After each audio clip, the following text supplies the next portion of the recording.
Do your Figma files look like this or like this?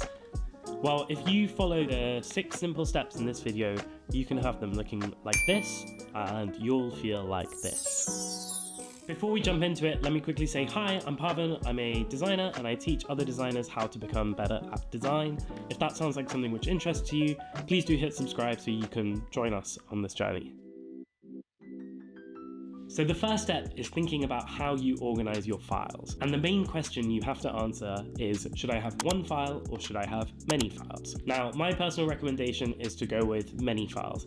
Even if you don't have loads of design assets right now, it will just make things so much easier than having to move stuff around and your files inevitably get really big. And by many files, I mean having one file for all of your components, one file for all of your styles, and then one file for each of your design projects. Some people will prefer to do this all in one UI kit file where they've got components, styles, icons, everything, but breaking it up as early as possible, while it might be initially annoying because you have to change tabs a lot, it'll just make everything way easier down the line. And quick tip, make sure you've got the Figma app installed because it's so much easier navigating lots of tabs with lots of files open when you're doing it in a dedicated app instead of in a Chrome browser.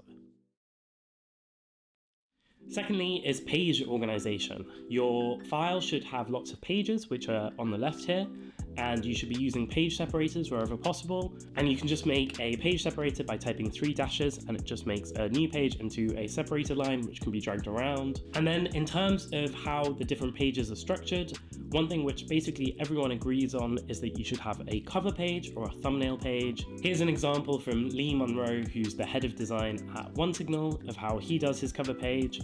And here's another example from Ed Shashik from Screening Eagle. So different teams will set these up differently, but some common things to include are what the name of the project is, what the Jira or linear ticket ID is, which designers on the team are part of the project, when the project started, and so on. And then in terms of actually organizing your pages, some people like to have a brainstorm page or an ideation page or a dev handover page. For me, I like to use little emoji to signify what all of these things mean, and I explain that to all the designers on teams I work with so that anyone can jump into this file and instantly see, okay, this is about to be built and go live, this has already gone live, this is still being worked on, this is really early ideation stage. So yeah, definitely make use of emoji.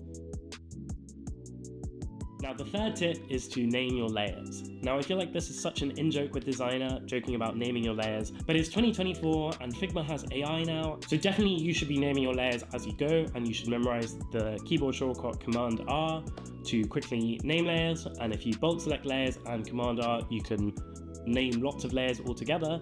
But for any that you've left over, just use the Figma AI. Just press rename all my layers and it will do it for you. And then people will not have to struggle looking through your layers panel ever again. The fourth tip is to use frames instead of groups. Now frames have way more properties than groups, and really to use Figma to its maximum potential, you have to be using frames over group. You don't get any of the special powers that make Figma if you're not using frames. I've got a whole dedicated video about why frames are better than groups, so go watch that here if you don't know what the difference is.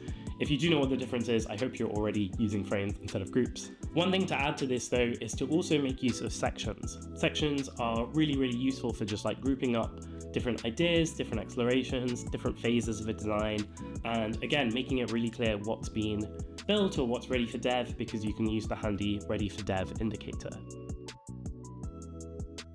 So the fifth tip is about saving. Now, obviously, I'm sure you're thinking, Figma autosaves my work, I don't need to do anything, but what you probably don't know about is this keyboard shortcut. So the keyboard shortcut is Command or Control Option S.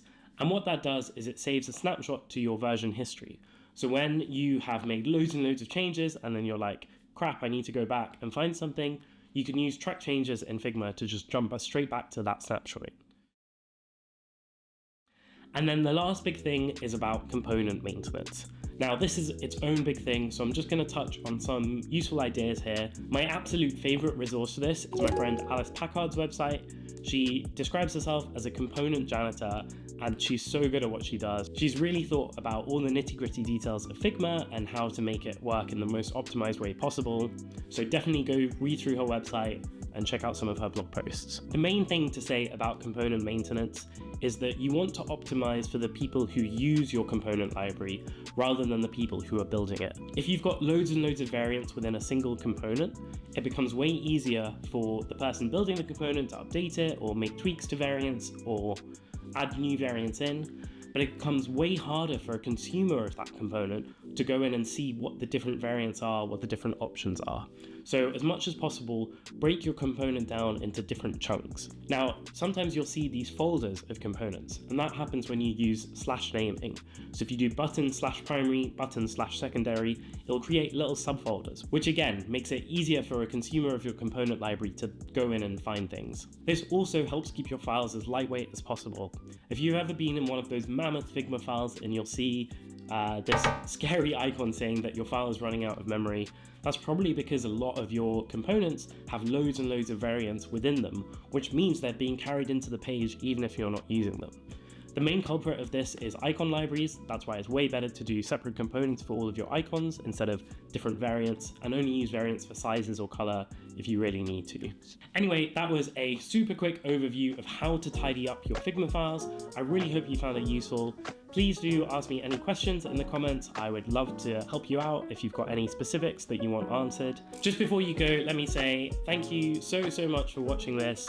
If you enjoyed this video, I'd really appreciate it if you hit the like button below.